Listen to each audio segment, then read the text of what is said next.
Hello sports fans, this is Steven here for JustMyPicks.com, and I'm bringing you a special NFL breakdown. I'm going to be covering division by division and telling you guys who do you need to pick going into next season and who you should sleep on going into next season. We're going to start in the AFC. I'm going to break this down for the AFC East division right now in this video.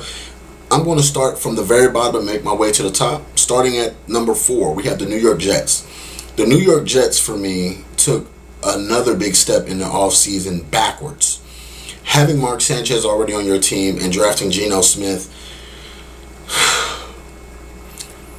stupidity at its finest, because I believe Mark Sanchez is the quarterback you guys need. He just needs help around him, meaning offensive weapons. If you look at the offensive weapons they've had since he was a rookie to now, it's diminished. Going from Braylon Edwards, Santonio Holmes, and having Sean Green back there, a little bit of LaDainian Tomlinson. You really didn't have one of those guys that was a superstar on his offensive weapon list. Yes, Santonio Holmes is a fast threat, but Santonio Holmes has been having injury problems. He also pouts a lot. He also has off the field issues. Santonio Holmes, to me, is not, he's really a number 2. He's not a number 1. He possibly is a number 3, if you will. But I know what he did in Pittsburgh, and I know the big catches he made in the Super Bowl, but the Jets need to surround him with offensive talent that gives him a chance to succeed.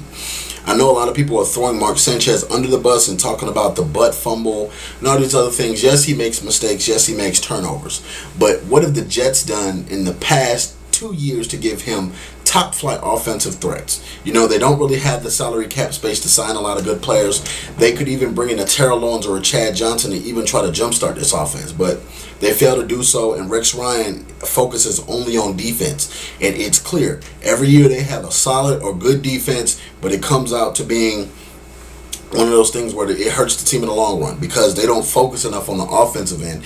And you have a lot of these plays that are not really offensively fooling anybody. They're just a basic. And losing Tim Tebow, I think, hurt them more than anything, because I believe Tim Tebow, if he had an honest opportunity to start, would have been able to jumpstart this offense or rejuvenate them in some way. So I'm picking the Jets to finish 4th in this division. Coming in at number 3, the Buffalo Bills. The Buffalo Bills, to me, they always start the season out great. I know in the past we've seen them start out 4-0, 5-0, 6-0, but they just fall apart. Losing Fitzpatrick, I think, was a okay thing, but bringing in E.J. Manuel was also a solid choice.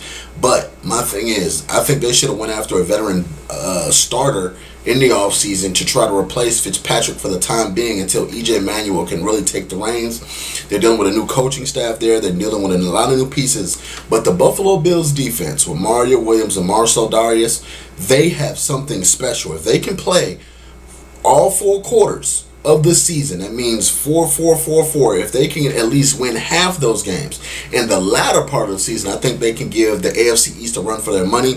This is a very young team with Stevie Johnson on offense and Fred Jackson and C.J.Spiller.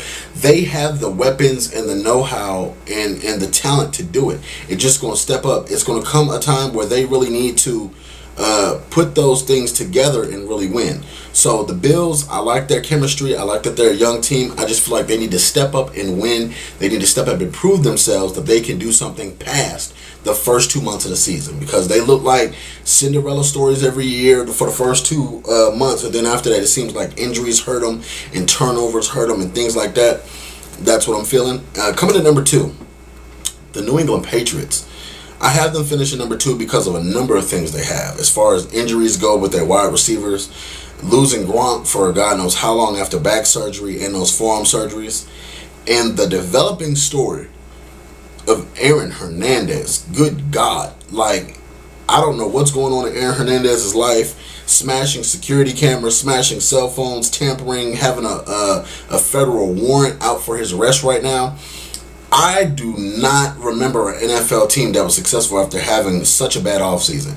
Yes, they got Danny Amendola. Losing Wes Welker really hurts them more than anything now, because I think that if they still had Wes Welker, they would still be at the top of this division, and it wouldn't be such a hurting thing. But Tom Brady doesn't know his wideouts. So for me, couple that along with their defense not being one of the best in the league already, They have to really work hard this offseason to get back to the top. And anybody can say, oh, well, they'll bounce back or they'll win the division. I know Tom Brady's great, but without having a solid weapon you can trust and go to, that is detrimental to any quarterback. I don't care, Tom Brady, Joe Montana, Peyton Manning, whoever it is. You take somebody's bread and butter away from them, they're not going to be the same quarterback. They're not going to have the same faith in those wideouts. Because look at it. Wes Welker's been Tom Brady's safety blanket. So is Rob Gronkowski. You go back to Deion Grant. He's always had one of those receivers to step up, and he can, I don't care if he's got two guys on him, he's going to throw that ball in there and that receiver's going to come out with the ball.